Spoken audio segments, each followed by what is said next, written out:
الحمدللہ وحدہ والصلاة والسلام علی من لا نبی بعدہ اما بعد فاعوذ باللہ من الشیطان الرجیم بسم اللہ الرحمن الرحیم فمنکم کافر ومنکم مؤمن عن انس بن مالک رضی اللہ تعالی عنہ قال قال رسول اللہ صلی اللہ علیہ وسلم ثلاث من اصل الایمان الکف امن قال لا الہ الا اللہ لا تکفرہ بذنب ولا تخرجہ من الاسلام بعمل والجہاد ماضٍ ما بعثنی اللہ الى ان يقاتل آخر هذه الامة الدجال لا يخذلہ جور جائر ولا عدل عادل والایمان بالاقدار رواہ الامام الہمام ابو داود فی سننہ صدق اللہ العظیم وبلغنا رسولہ النبی الامی الکریم ونحن علی ذلک لمن الشاہدین والشاکرین والحمد للہ رب العالمین۔ معزز دوستو، آج 13 اگست 2021 بروز جمعۃ المبارک ہے اور آپ کے یہاں مدرسہ حسن ابن علی رضی اللہ تعالی عنہما حاصل پور ضلع بہاولپور میں حضرت مولانا سرفراز دامت برکاتہم کی دعوت پرخلوص پر میں آپ کی خدمت میں حاضر ہوں۔ میرے دوستو، آج ہماری کانفرنس اور سیمینار پروگرام محفل کا عنوان ہے استحکام پاکستان سیمینار۔ اس میں لفظ تو 3 ہیں لیکن مطلب اس کا آپ کی خدمت میں رکھوں گا۔ آپ توجہ میری طرف رکھنا، میری آنکھوں میں آنکھیں ڈالنا، تو انشاءاللہ میں نے آپ کا وقت ضائع نہیں ہونے دینا۔ میرے دوستو، استحکام کا لفظی مطلب تو مضبوطی ہوتا ہے، اور پاکستان کی مضبوطی کے لیے ہمارا ایک پروگرام ہے۔ آج ہماری نوجوان نسل اپنے اکابرین کے کارناموں کو فراموش کر کے صرف اپنے موٹر سائیکل کا سیلنسر نکال کے اسے ایکسیلیٹر ہائی طرح پہ دینے کا نام آزادی سمجھتی ہے۔ آزادی یہ نہیں ہے، بلکہ ہماری آج کی آزادی میں جن مجاہدین تحریک پاکستان نے اپنے خون سے رنگ بھرا ہے، ہم ان کے تذکرے بھی کریں اور ان کی منشا کو، ان کے مقاصد کو، ان کی چاہت کو اور ان کی تحریک اور کوششوں کو پورا کرنے کی ترتیب بھی رکھیں۔ یہ بات ذہن میں رکھیں کہ صرف پرچم ہلانے کا نام آزادی نہیں ہے۔ پرچم ہلانا بہت بڑی بات ہے، لیکن صرف پرچم ہلانے کا معنی نہیں ہے، بلکہ ہم دیکھیں کہ ہمارا ملک علیحدہ بنا کیوں تھا۔ یہ بات ذہن میں رکھیں کہ اس ٹکڑے کا نام ہے بر صغیر۔ بر زمین کی خشکی کو کہتے ہیں، صغیر کا معنی وہ پانی کا خشکی کا حصہ جو پانی سے دوسرے کے معاملات میں چھوٹا ہے۔ تو بر صغیر میں جو ہم بٹوارے کے بعد ہندوستان اور پاکستان کی شکل میں علیحدہ علیحدہ ہو چکے ہیں، تو وہ بنیاد کیا تھی، وہ مطلب کیا ہے؟ ابھی آپ کے سامنے حضرت مولانا کہہ رہے تھے کہ پاکستان کا مطلب کیا، لا الہ الا اللہ محمد الرسول اللہ۔ تو بھائی، لا الہ الا اللہ محمد الرسول اللہ کی بنیاد پہ یہ کلمہ لیا ہے۔ تو بنیاد پہ کلمے کا مطلب ملک پاکستان سے باہر بھی مسلمان بستے ہیں اور وہ بھی اس کلمے کے قائل و فاعل ہیں، وہ بھی اس کلمے کو مانتے ہیں۔ تو ہم نے کلمے کے نام پہ علیحدہ مملکت کو معرض وجود میں کیوں لایا؟ اس کی بنیادی وجہ جو میں نے آپ کے سامنے خطبے میں آیت کا ٹکڑا پڑھا ہے، یہ ہے جس کو اردو زبان میں ہم کہتے ہیں دو قومی نظریہ، جسے قرآن کریم فَمِنْكُمْ مُؤْمِنٌ وَمِنْكُمْ کافر کہہ کر بیان کرتا ہے۔ اللہ رب العزت فرماتے ہیں میری مخلوقات میں مؤمنین بھی ہیں اور کافرین بھی ہیں۔ مؤمنین ماننے والے ہیں، کافرین ٹھکرانے والے ہیں۔ رب العزت کی ذات اور ان کے معاملات کو ماننا یہ اسلام ہے، اور اللہ کے احکامات سے انکار یہ کفر ہے۔ تو کفر کا نظریہ جدا ہے، اسلام کا نظریہ جدا ہے۔ کفر ایک علیحدہ مطمع نظر طبقہ ہے، اسلام ایک الگ مطمع نظر طبقہ ہے۔ تو جب اسلام نے فرق کر کے ہمیں دیا، قرآن کریم نے فرق کر کے بتایا کہ کفریہ معاملات اور ہیں، اسلامی معاملات اور ہیں۔ اللہ کے منکر کا معاملہ جدا ہے، رب العزت کے فرما بردار کا معاملہ جدا ہے۔ اسے دو قومی نظریہ کہہ کر تحریک پاکستان کو معرض وجود میں لایا گیا تھا۔ اس کی بنیاد یہ ہے، یہ جو ہم دو قومی نظریہ کہتے ہیں، دو قومی نظریے کا معنی یہ ہے کہ ہندو کا نظریہ جدا ہے، مسلمان کا نظریہ جدا ہے۔ ہم اکٹھے رہ کر شاید اس طرح دین کی خدمت نہ کر سکتے، شاید اس طرح ہم عبادات میں آزاد نہ ہوتے جتنا ہم ملک پاکستان بنانے کے بعد نظر آ رہے ہیں۔ اور میرے دوستو، جو ملک پاکستان بنایا گیا، اس میں قائد اعظم محمد علی جناح، حضرت علامہ محمد اقبال رحمہ اللہ کے ساتھ اکابرین علماء دیوبند کی برابر کی سپورٹ رہی ہے، اور اس بات کا اعتراف، اس بات کا اقرار واضح طور پہ بانیان پاکستان کے اپنے اعمال سے، ان کی اپنی گفتگو سے اور ان کے اپنے وصیت ناموں سے ملتا ہے۔ حضرت شیخ الہند مولانا محمود حسن دیوبندی رحمہ اللہ جب جزیرہ انڈمین مالٹا کی قید سے آزاد ہو کر تشریف لائے تو 1919 میں حضرت شیخ الہند رحمت اللہ تعالی علیہ نے جو یہ طرز اختیار کیا، جسے آج ہم کہتے ہیں اسلامی سیاست کا طرز، یہ اس بنیاد پر ملک معرض وجود میں آیا ہے۔ حضرت شیخ الہند رحمہ اللہ کے مایانات شاگرد حکیم الامت حضرت مولانا اشرف علی تھانوی رحمہ اللہ نے تقریباً 1928 کی جون کی بات کر رہا ہوں، جب حضرت تھانوی رحمت اللہ علیہ نے یہ اپنی دلی خواہش پیش کی کہ دیکھو ہمارے ملک میں مختلف نام سے جماعتیں اپنی اپنی سٹرگل کر رہی ہیں، اپنی اپنی جد و جہد میں مشغول ہیں، اپنی اپنی محنتوں میں مشغول ہیں، ایسا کیوں نہ ہو کہ ہمارا ساتھ ان لوگوں کے ساتھ میں ہو، ہمارا وزن اس پلڑے میں ہو، ہمارا تعاون اس طبقے کے ساتھ ہو جس کا اعلان یہ ہے کہ مسلمان اور ہندو مت کبھی ایک مذہب نہیں ہے۔ جب مذہب جدا ہے، نظریات جدا ہیں، غور و فکر جدا ہے، مطمع نظر جدا ہے، تو ہمیں علیحدہ علیحدہ رہ کر ایک ایسا ملک معرض وجود میں رکھنا چاہیے جہاں مسلمان بحیثیت قوم، جہاں ملک بحیثیت مملکت خداداد اپنا مذہب اسلامی ریاست کے طور پہ رکھے۔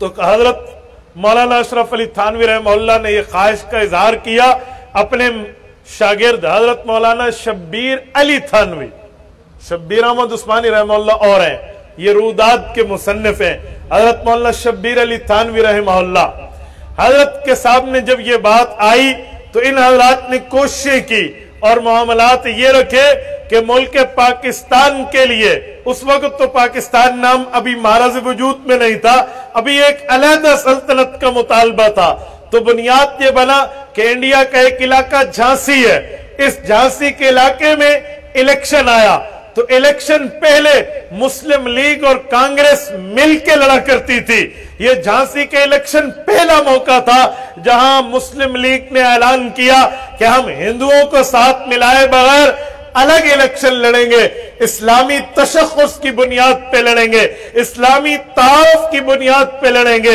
ایمانی تعارف کی بنیاد بنا کر لڑیں گے۔ تو حضرت مولانا اشرف علی تھانوی رحمہ اللہ نے جھانسی کے الیکشن میں اپنا تعاون اور مدد کے لیے باقاعدہ ایک فتویٰ مرتب کرایا، تھانہ بھون کی خانقاہ سے تقریباً وہ فتویٰ ایک کافی صفحات پر، ضخیم صفحات پر مشتمل ہو کر جھانسی کے علاقے میں تقریباً ہر آدمی تک پہنچایا گیا کہ دیکھیے مسلمانان جو مولانا اشرف علی تھانوی رحمہ اللہ کو اپنا مقتدا، قائد، لیڈر اور رہنما تسلیم کرتے ہیں، یہ کہہ رہے ہیں ہم نے کانگریس کا نہیں، ہندوؤں کا نہیں، بلکہ ہم نے مسلم لیگ کا ساتھ دینا ہے۔ تو جب وہ الیکشن مسلم لیگ نے جیتا ہے تو یہ پاور میں آئی، ایک نام بنا، اس وقت حضرت تھانوی رحمت اللہ علیہ سے ان کے روابط بنے ہیں۔ تو حضرت تھانوی رحمت اللہ علیہ نے رودات میں موجود ہے، مولانا شبیر علی تھانوی کو ایک جملہ فرمایا، کہا مجھے لگتا یہ ہے کہ یہ لوگ کامیاب ہو جائیں گے، ملک بنا لیں گے۔ بظاہر ان لوگوں کو لوگ فاسق و فاجر کہتے ہیں کہ ان کے چہرے پہ داڑیاں نہیں ہیں، ان کا لباس اسلامی نہیں ہے، آیا ایسا کیوں نہ ہو کہ ہمارے ان سے مذاکرات ہوں، ہم انہیں کہیں کہ ہم اپنا وزن تمہارے کھاتے میں ڈالتے ہیں، ہم اپنی پاور تمہارے پلڑے میں رکھتے ہیں، لیکن اس کے بعد آپ ہم سے اسلامی اقدار کے معاملات پہ کچھ بات طے کرو کہ جو ملک بن جائے گا اس کا آئین، کانسٹیٹیوشن آف دا کنٹری، کہ ملک کا آئین کیا ہوگا، آئین کے خد و خال کیا ہوں گے، آئین کے مندرجات کیا ہوں گے، ریاست کا مملکتی مذہب کیا ہوگا، اور باقی معاملات میں ایز اے مسلم کو کتنا فریڈم اور کتنی آزادی حاصل ہوگی۔ ٹھیک ہے، یہ مذاکرات شروع ہوئے۔ ان مذاکرات میں حضرت علامہ اقبال رحمہ اللہ کے ساتھ، چودھری رحمت علی کے ساتھ، اسی طرح قائد اعظم محمد علی جناح کے ساتھ حضرت تھانوی رحمت اللہ علیہ کی ڈیلیگیشن کی ملاقاتیں ہیں، وفود کی آمد و رفت ہے، کئی بار ملے، گفتگو کی کہ اگر آپ واقعی اسلام کا نفاذ چاہتے ہیں، اگر آپ چاہتے ہیں کہ واقعی مملکت علیحدہ ہو اور وہاں پر ایک مسلمان آزاد حیثیت پہ، خود مختار حیثیت پہ، اپنے مذہب پہ عمل کر سکے، تو ہمیں آپ کا تعاون اور آپ کو ہمارے تعاون مل کر ہم اس کو پایہ تکمیل تک لے جائیں گے، لیکن ہمارے ساتھ معاہدہ ہونا چاہیے، ہمارے ساتھ طے ہونا چاہیے، ہمارے ساتھ ایک بات کا اسٹیمپ پیپر ہو جانا چاہیے کہ ملک بن جانے کے بعد، اختیار مل جانے کے بعد، طاقت کے حصول کے بعد آپ کا رویہ اور آپ کا معاملہ کیا ہوگا۔ تو طے ہو گیا۔ وہاں پر جو شرائط طے ہوئی، اس میں حکیم الامت مولانا اشرف علی تھانوی رحمت اللہ علیہ نے خواہشات پیش کی تھی۔ قائد اعظم محمد علی جناح کو اپنے لیٹر میں کہا تھا کہ آپ سر ننگے ہیں، میں چاہتا ہوں آپ کا سر ایسے ہو جیسے رسول پاک صلی اللہ علیہ وسلم مفتوحہ علاقوں میں جاتے تو حضور پاک صلی اللہ علیہ وسلم کے سر مبارک ڈھکا ہوا ہوتا۔ صحیح بخاری جلد نمبر 2 کتاب المغازی باب فتح مکہ میں موجود ہے، دخل رسول اللہ صلی اللہ علیہ وسلم مکہ وعلیہ امامۃ السوداء، اللہ کے رسول صلی اللہ علیہ وسلم نے مکہ مکرمہ سے ہجرت کے بعد جب 8ویں سال مکہ مکرمہ کو فتح کیا تھا تو حضور پاک علیہ السلام کا سر مبارک امامے سے ڈھکا ہوا تھا۔ آپ اپنے سر کو ڈھانکیں، تو حضرت تھانوی نے تحفے کے طور پہ اپنے سر سے کیپ اتاری، قائد اعظم کو بھجوائی، جسے آج دنیا جناح کیپ کہتی ہے، یہ دراصل تھانوی کیپ ہے، حکیم الامت کی دی ہوئی ہے، اور دی ہوئی بھی کالے رنگ کی ہے۔ کیوں؟ دخل رسول اللہ صلی اللہ علیہ وسلم مکہ وعلیہ امامۃ السوداء، اللہ کے رسول فاتح بن کے آئے تھے تو پگڑی کالی تھی، فتح کی نشانی، تو کالی پگڑی کے ساتھ تفاعل کے طور پہ یہ ٹوپی بھجوائی۔ آپ دیکھیں وہ ٹوپی قائد اعظم کی تصویر میں آج تک آپ کے اور میرے جیب میں نوٹ کی شکل پہ موجود ہے۔ جناح کیپ بنیاد تھانوی کیپ تھی۔ نمبر 2، حضور پاک علیہ السلام کا طرز عمل، یہ جو ہم جمعہ کے خطبے میں عصا اٹھا کر خطبہ پڑھتے ہیں، یہ دراصل بنیادی طور پہ مسلمان جب کسی علاقے کو فتح کرتے تو وہاں کے مسلمانوں کے بڑے جب خطبہ دیتے تو ہاتھ میں تلوار رکھتے یا ہاتھ میں عصا رکھتے، سنت رسول کو۔ تو حضرت تھانوی نے ایک عصا بھجوایا تھا اور قائد اعظم کو کہا کہ آپ اسے اپنے ساتھ اٹھاتے نہیں ہیں تو گاڑی کے حد تک اپنے ساتھ رکھیے، لیکن قائد اعظم نے وفا نبھائی، اپنے ہاتھ میں رکھا ہے۔ آپ آخری دنوں کی تصاویر دیکھیں تو ہاتھ میں عصا ہے۔ اور تیسرے نمبر پر جو بظاہر تو مشکل تھا، لیکن حضرت تھانوی نے اس بات کو بنوایا کہ آپ 3 پیس پہنتے ہیں، 3 پیس نہیں پہننی، آپ نے کوٹ ٹائی اور پینٹ کے معاملات کو چھوڑ کے اگر مسلمانوں کے لباس میں ظاہری طور کے اوپر بھی آپ آ جائیں تو آپ کو اسلامی لباس کے تشخص کو ظاہر کر کے اس کو باقاعدہ پروموٹ کرنا چاہیے۔ تو قائد اعظم نے شیروانی پہنی ہے۔ آج شیروانی پاکستان کا مملکتی لباس ہے، ریاستی لباس ہے، قومی لباس ہے، ملکی لباس ہے۔ آج تک وہی شیروانی پہنی جاتی ہے۔ سربراہ مملکت کو قائد اعظم، یہ تینوں چیزیں قائد اعظم کو حضرت تھانوی سے پروموٹ ہو کر آئی ہیں۔ اور اس کے بعد یہ بات طے ہوئی کہ آپ نے جو اسلام نافذ کرنا ہے اس کے لیے ضرورت ہے کہ آپ کو اسلام کا علم ہونا چاہیے، آپ کے پاس اسلام کے معاملات ہونے چاہیے، آپ کو نظام حکومت کے معاملات کا علم ہونا چاہیے۔ تو قائد اعظم علامہ شبیر علی تھانوی رحمہ اللہ سے ایک گفتگو کرتے ہیں، یہ رویدات میں صفحہ 24 پر موجود ہے۔ قائد اعظم کہنے لگے کہ مولانا آپ لوگوں میں اور باقیوں میں ایک فرق ہے، آپ حضرت تھانوی کے شاگرد میرے پاس آتے ہو تو اس مسئلے میں گفتگو کرتے ہو جس میں ناواقف ہوں، دینی معاملات، اور باقی لوگ آتے ہیں تو اس مسئلے میں گفتگو کرتے ہیں جس پر میں واقف کار ہوں، سیاست ملکیت۔ وہ مجھے سیاست سکھاتے ہیں، سیاست تو میرا پیشہ ہے، میں سمجھتا ہوں سیاست تو میرا کام ہے، دس از مائی پرسنل میٹر، جس کو ہم کہتے ہیں میرا ذاتی مسئلہ ہے، یہ تو میرے دائیں ہاتھ کا کھیل ہے کہ سیاست کرنی کیسے۔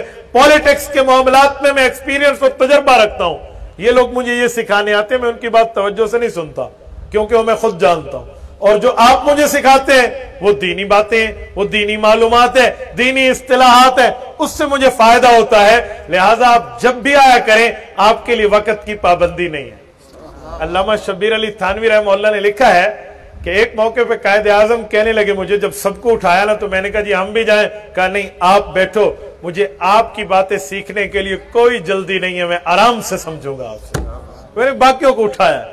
تو اس حد تک دینی معاملات میں ان کی باتوں کو سنتے۔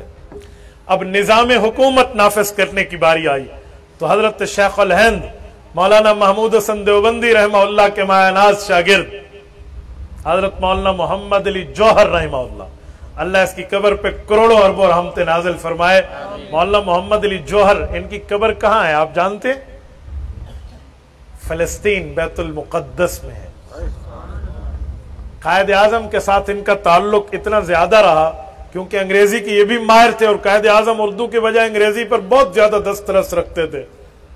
تو قائد اعظم نے انہیں کہا کہ یہ جو علامہ شبلی نعمانی کی کتاب آپ نے مجھے دی ہے، علامہ شبلی نعمانی رحمہ اللہ کتاب الفاروق، سیدنا عمر رضی اللہ تعالیٰ عنہ کے مناقب اور فضائل پر مشتمل ہے، تو اس کے دو حصے ہیں، ایک حصہ حضرت عمر کے فضائل پہ، ایک حصہ حضرت عمر کی حکومت پر ہے۔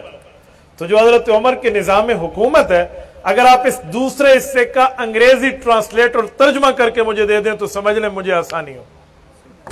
مولانا محمد علی جوہر رحمہ اللہ نے اس کا انگلش ٹرانسلیٹ کر کے قائد اعظم کو دیا تھا۔ آپ لگاؤ دیکھیں کہ جب علماء کے ساتھ بانیان پاکستان کی وابستگی بنی ہے تو انہوں نے کیسے ان معاملات کو مقدم رکھا ہے۔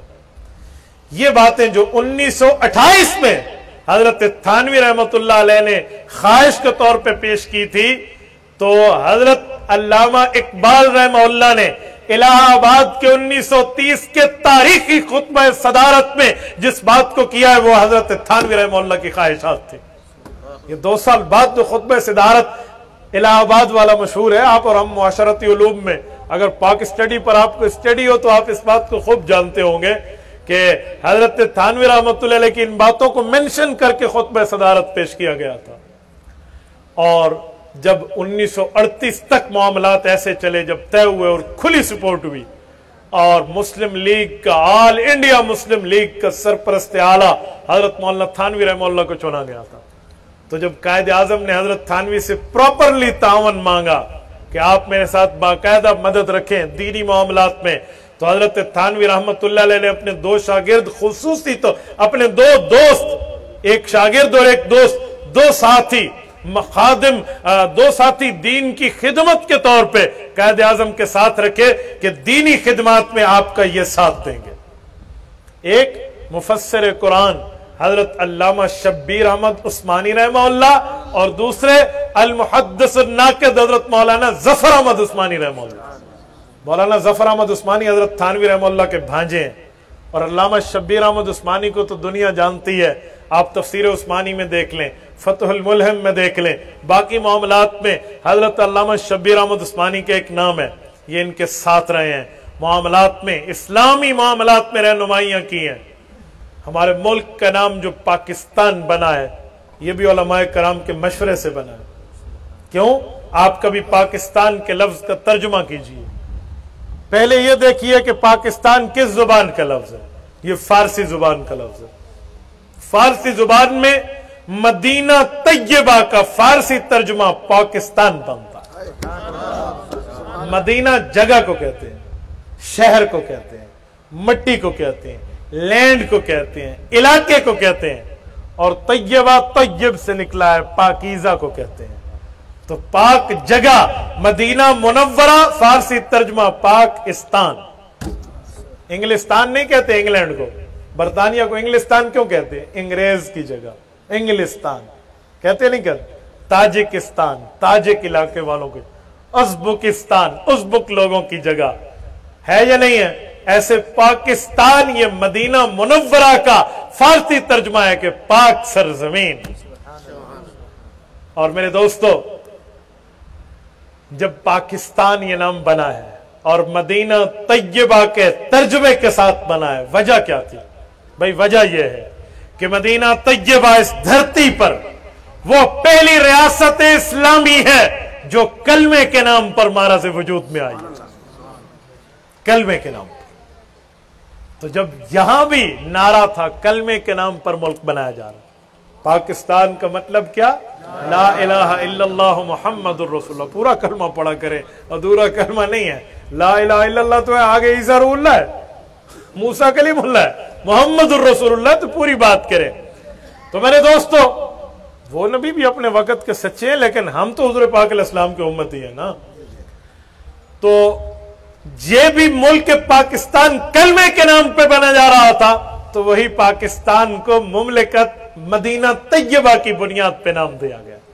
اور میں ایک بات یہاں سمجھانے کے لیے مزید کہتا ہوں، جب یہ ملک اس طرح علماء کے مشورے سے بنا ہے اور یہاں کے معاملات علماء کرام کے ساتھ طے کردہ معاملات میں آگے چلے ہیں، تو کئی مواقع ایسے آئے ہیں جہاں قائد اعظم محمد علی جناح نے ان علماء کو اپنے سے آگے رکھ کے ان سے دینی رہنمائی لی ہے، سیاسی معاملات میں مدد لی ہے، اسلامی معاملات میں تعاون اور مدد اور نصرت لی ہے۔ میں ایک مثال پیش کرتا ہوں، یہ جو قائد اعظم کے ہمارے اسلامی یونیورسٹی پشاور، اسلامیہ کالج پشاور کے بیانات ہیں، یا مردان کے علاقے کے قائد اعظم کی سپیچز ہیں، یہ قائد اعظم کے ساتھ جو صوبہ سرحد نے ملک پاکستان میں الحاق کیا تھا، کس بنیاد پہ کیا تھا؟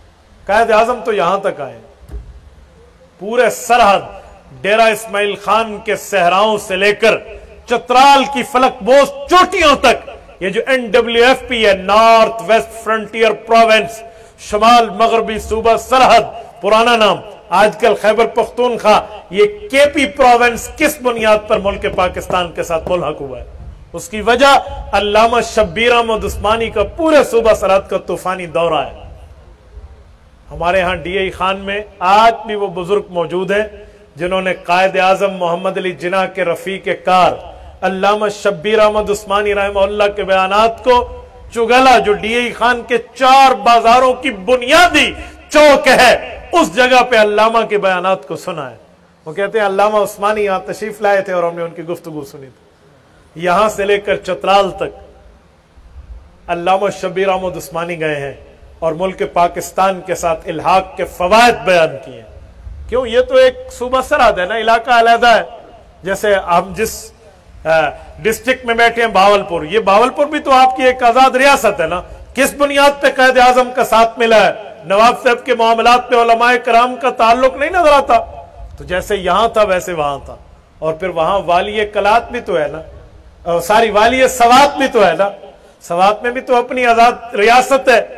یہ سارے حضرات کو، علماء کو، والیوں کو، بزرگوں کو، مشران کو، وڈیروں کو جرگوں کے ذریعے واسطہ آستہ راضی کر کے، معاملات طے کر کے، معاہدات پہ دستخط کرا کے ملک پاکستان کا حصہ بنوانے والا دارالعلوم دیوبند کا شیخ الحدیث علامہ شبیر احمد عثمانی ہے۔ اچھا، یہ اس طرح ساتھ ہوا ہے، پھر یہ معاملات، پھر آگے چلنا، یہ ملک اس طرح بنا ہے۔ اور یہ ملک معرض وجود میں آنے سے پہلے قائد اعظم نے ان علماء کی رہنمائی لی ہے، ان علماء کا ساتھ لیا ہے، ایک ایک موقع پر رکھ کر ان کے ساتھ جو معاملات طے کیے ہیں، آج اسی کی بدولت ہے کہ ہمارے پاس آئین میں اسلامی دفعات موجود ہیں۔ میرے دوستو، اس وقت اس دھرتی پر 2 ریاستیں ہیں جو مذہب کے نام پر بنی ہیں، نیم آف دا ریلیجن، مذہب کے عنوان پہ بنی ہیں۔ نمبر 1 اسرائیل، نمبر 2 ملک پاکستان۔ میں اس وقت کی بات کر رہا ہوں۔ اسرائیل یہودیت کی بنیاد پر معرض وجود میں آیا اور پاکستان اسلام کی بنیاد پہ معرض وجود میں آیا۔ تو پاکستان پہ نظریں تو سب کی ہیں نا، معاملات تو سب کے ہیں۔ تو آپ اندازہ لگائیں کہ قائد اعظم نے کس طرح نظرات کو ساتھ رکھا۔ اور جب ملک پاکستان بن رہا تھا، قائد اعظم کے بیانات آپ اٹھائیے، تعمیر نو پاکستان کے معاملات دیکھیے، منشی عبد الرحمن شوق کی کتب کو دیکھیے، حکیم آفتاب حسن قریشی کی کتابوں کو دیکھیے، جو اس وقت کے نقشوں کو تاریخ کے حصے میں صفحہ کرتاس پر جو ہے نا منشن کر کے آپ کو اور مجھے تاریخ کے اوراق دے رہے ہیں۔ وہ لکھتے ہیں کہ قائد اعظم کی زندگی میں شروع میں مذہبی عنصر موجود نہیں تھا، لیکن جب علماء کا ساتھ ملا، معاملات ملے، تو ان کا اسلام کے ساتھ لگاؤ بڑھا، دین کے ساتھ لگاؤ بڑھا، مذہبی عنصر ان کی زندگی میں آیا، اور اس حد تک معاملات میں ساتھ رہے کہ جب ملک پاکستان بننے کا اعلان ہوا ہے تو وہ دن کون سے رکھے گئے، وقت کون سا رکھا گیا، تاریخیں کون سی چنی گئیں، اوقات کون سے چنے گئے، اس وقت مشورے سے طے ہوا کہ 27 رمضان المبارک سن 1368 ہجری ہوگا، 14 اگست 1947 ہوگا اور جمعۃ المبارک کا دن ہوگا، 27 رمضان المبارک، ٹھیک ہے۔ اور یہ معاملات طے کر کے جب ملک پاکستان کا باقاعدہ اعلان ہے کہ اب ملک بن چکا ہے اور اس کے لیے پرچم کشائی کی تقریب ہے، اور اس کے بعد اونچا رہے نشان ہمارا کا نغمہ ہے، ملی نغمہ پڑھا جائے گا اور افواج اس پرچم کو سلامی پیش کریں گی، تو یہ جب تقریب، یہ ایک تقریب جب سیلیبریٹ ہوئی اور طے ہوئی، تو اس وقت تلاوت کلام پاک بھی علامہ شبیر احمد عثمانی کرتے ہیں، ترجمہ بھی یہی کرتے ہیں، تقریر بھی یہی کرتے ہیں۔ جب پرچم کشائی، جھنڈا لہرانے کی باری ہے تو قائد اعظم نے دونوں ہاتھوں سے اٹھا کے علامہ عثمانی کو پرچم دیا کہ آپ کی خدمات کی بدولت آپ کا صلہ یہ ہے، آپ پرچم کشائی کریں اور پاکستان کے بننے کا اعلان کریں۔ نعرہ تکبیر، آج تک ختم نبوت، پاکستان کا مطلب کیا، پاکستان کا مطلب کیا، علماء حق، علماء دیوبند سر بکف سر بلند، جرت مند غیرت مند، حضرت مفتی عبد الواحد قریشی صاحب، اور جو ہمارے پاکستانی کالج اور اسکول میں پڑھنے پر نظر رکھنے والا ہے، میں اس اسٹوڈنٹ کی بات کرتا ہوں جو اسٹیکف نہیں ہوا، جس کی چھٹیاں کالج میں نہیں ہیں، جس نے سبجیکٹ کو بطور سبجیکٹ پڑھا ہے، جس نے ملکی تاریخ کو سمجھ کے پڑھا ہے، وہ یہ بات جانتا ہے کہ ایسٹ پاکستان اور ویسٹ پاکستان کی، ہمارے ملک کے پاکستان کی معاشرتی علوم میں ایک بات اور سبجیکٹ چلتے ہیں، مغربی اور مشرقی پاکستان کی تقسیم کار چلتی ہے، تو جو مغربی پاکستان میں اور مشرقی پاکستان کے معاملات الگ تھے، تو ایسٹ پاکستان کا جو کیپٹل تھا وہ ڈھاکہ تھا، جو ویسٹ پاکستان، ہمارا مغربی پاکستان کا جو دارالخلافہ ہے، پرانا old capital of our country, وہ کراچی ہے۔ تو کراچی میں تو علامہ شبیر احمد عثمانی نے پرچم لہرایا، اور ڈھاکہ میں حضرت مولانا ظفر احمد عثمانی حضرت تھانوی کے بھانجے نے پرچم لہرایا۔ یار آخر کوئی تو بات ہے کہ دارالعلوم دیوبند کے سپوت کو آگے کر کے قائد اعظم انہی کے ہاتھوں میں دے رہے ہیں، اور اس کے بعد اونچا رہے نشان ہمارا کا ملی نغمہ پڑا گیا ہے، اور اس کے بعد افواج نے اس پرچم کو سلامی دی ہے، تو یہ پرچم تھامنے والا علامہ شبیر احمد عثمانی ہے۔ آج کل لوگ ہمیں کئی باتیں کرتے ہیں، جی قائد اعظم یہ تھے، جی وہ تھے، کوئی کہتا ہے جی مذہب یہ تھا، جی مسلک یہ تھا۔ میں نے ان سب چیزوں کو اسٹڈی کر کے دیکھا ہے، میں خلاصہ نکالتا ہوں، اگر آپ کو پسند نہ آئے تو آپ کہنا۔ قائد اعظم کی زندگی میں دیکھیں نا، ایک ہے فیملی میٹرز، ان کے خانگی معاملات، گھریلو معاملات، ایک ہے ان کا بچپنا اور جوانی، اور ایک ہے ان کے علماء کے ساتھ والا زمانہ۔ میں مانتا ہوں قائد اعظم کی فیملی اہل تشیع مذہب سے تعلق رکھتی ہے، میں مانتا ہوں۔ جب پیدائش کے بعد ان کو جس سکول میں داخل کیا گیا وہ مدرسہ سندھ الاسلام اہل تشیع حضرات کا تھا، مجھے اس سے کوئی انکار نہیں ہے، تاریخ سے آنکھیں کون چھپائے۔ لیکن کیا یہ بات بھی روز روشن کی طرح واضح نہیں ہے کہ جب قائد اعظم کو علامہ شبیر احمد عثمانی کا ساتھ ملا ہے، قائد اعظم کو علامہ ظفر احمد عثمانی کا ساتھ ملا ہے، حضرت مولانا محمد علی جوہر کی رفاقت ملی ہے، حضرت مولانا مفتی محمد شفیع عثمانی رحمت اللہ علیہ کا ساتھ ملا ہے، مولانا ادریس کاندلوی رحمت اللہ علیہ جماعت میں ملے ہیں، قاری محمد طیب قاسمی کی تحریرات کی تائید ملی ہے، حکیم الامت مولانا اشرف علی تھانوی رحمت اللہ علیہ کی سرپرستی ملی ہے، تو ان کا مذہب اہل سنت کی طرف رجحان بڑھ گیا ہے۔ اور یہ اس بات کی سب سے بڑی دلیل ہے کہ قائد اعظم ایک ایک موقع پہ ان حضرات کو مقدم کرتے ہوئے نظر آتے ہیں۔ اچھا، اس سے بھی بڑھ کے ایک بات کرو، قائد اعظم کے جو اے ڈی سی ہیں،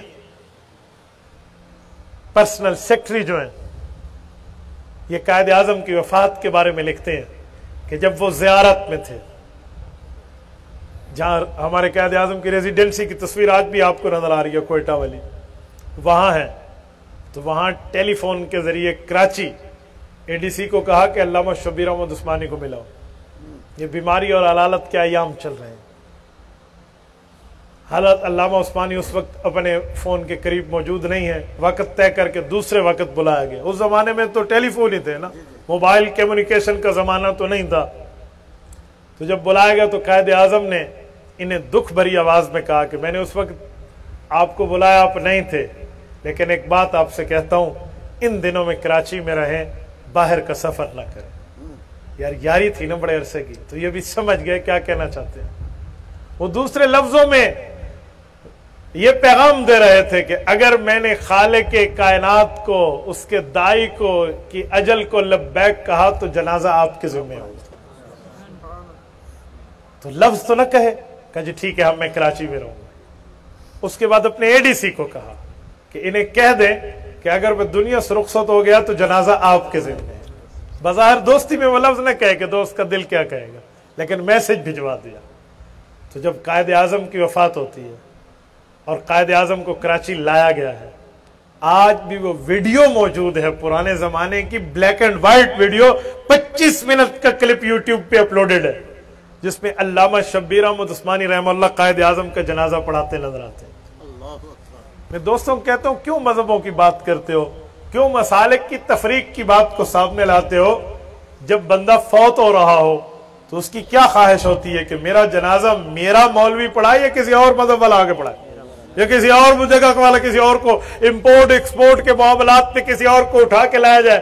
تو قائد اعظم علامہ شبیر احمد عثمانی کی وصیت کیوں کر رہے ہیں؟ جنازہ ان سے کیوں پڑھوایا جا رہا ہے؟ کوئی باقی معاملات، کوئی فیملی میٹر کے تعلقات میں کوئی موجود نہیں تھا۔ اس کا مطلب ہے کہ قائد اعظم محمد علی جناح کو جب علماء دیوبند کا ساتھ ملا ہے تو ان کا رجحان مذہب کی طرف ہو چکا تھا۔ تو ان حضرات کو ان نے سامنے رکھا ہے، اور وہ جنازہ بھی ہوا ہے، اور مسنون جنازہ ہوا ہے جیسے آپ اور آپ پڑھتے ہیں، ٹھیک ہے؟ اس طرح علامہ شبیر احمد عثمانی اس کا جنازہ پڑھانے والے ہیں۔ اور میرے دوستو، میں ایک بات مزید آپ کی خدمت میں کرتا ہوں، یہ جو ملک پاکستان ہمیں ملا ہے، یہ سلطنت خداداد، اس کے آئین میں قرارداد مقاصد موجود ہے، اور اگر آپ نے قرارداد مقاصد کو اسٹڈی کیا ہو، قرارداد مقاصد کو پڑھا اور سمجھا اور اس کے متن پہ غور کیا ہو، تو آپ کو وہ شکیں نظر آئیں گے، جن میں پہلی شک یہ ہے کہ حکومت مطلقہ اللہ کی ہے، حاکم مطلق اللہ ہے، اللہ رب العزت کی نیابت میں مسلمان یہاں حکمران ہوگا تو اللہ کے احکام کا پابند ہوگا، صرف اپنی ذاتی زندگی میں نہیں، ریاستی زندگی میں، مملکتی لائف میں، قومی زندگی میں، اور اللہ اور رسول اللہ کے احکام کو نافذ کرنے کی ذمہ داری اسی طرح اس حکمران وقت کی ہوگی۔ اور پاکستان کے آئین میں جب یہ قرارداد مقاصد کو رکھا گیا ہے، اور جس وقت یہ مختلف معاملات اور مارشل لاز کے دور سے گزرتے ہوئے جب 1973 میں تمام ہمارے پولیٹیکل جتنی جماعتیں یا سیاسی جماعتیں اور قائدین بیٹھے، اور علماء کرام اور سارے قانون کے ماہرین نے مل کے جو ہمارا کانسٹیٹیوشن آئین تیار کیا ہے، جسے ہم 73 کا آئین کہتے ہیں، اس میں علامہ یوسف بن نوری رحمت اللہ علیہ اور اسی طرح باقی حضرات میں مولانا مفتی محمود رحمت اللہ علیہ، حضرت مولانا غلام غوث ہزاروی رحمت اللہ علیہ،